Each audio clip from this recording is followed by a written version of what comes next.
evolutionists that followed Oparin conducted experiments to find an evolutionist explanation to the origin of life. The most famous of these experiments was conducted by the American chemist Stanley Miller in 1953. Miller obtained a few simple organic molecules by triggering a reaction among gases that he claimed would have been present in the primitive Earth atmosphere.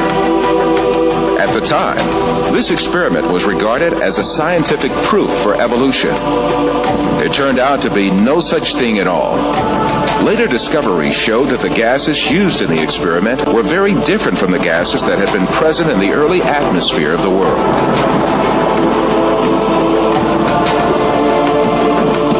Miller himself eventually admitted to the invalidity of his experiment.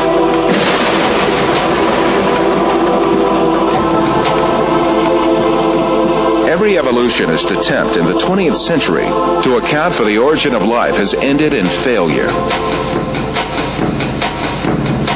Jeffrey Beta, a professor of geochemistry and a leading advocate of the theory of evolution, confesses this fact in the February 1998 issue of Earth. Today, as we leave the 20th century, we still face the biggest problem that we had when we entered the 20th century. How did life originate on Earth? The biggest impasse confronting evolution is the incredibly complex structure of the living cell.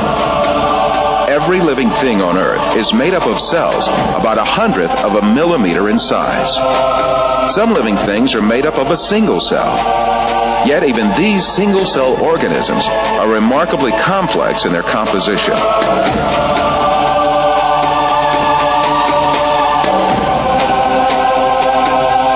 They have complicated functions to survive, and even little motors to move.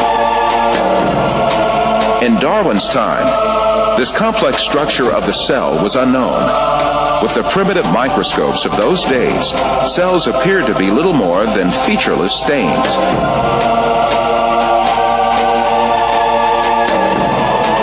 However, powerful electron microscopes invented around the middle of the 20th century began revealing just how complex and organized a living cell really was. They laid bare a complexity and organization that could not be a product of chance.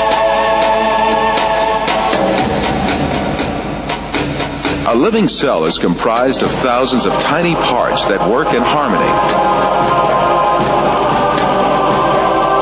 To make a comparison, within the cell, there are power stations, high-tech factories, a complex data bank, huge storage systems, advanced refineries, and a seemingly conscious cell membrane that controls what enters and leaves the cell.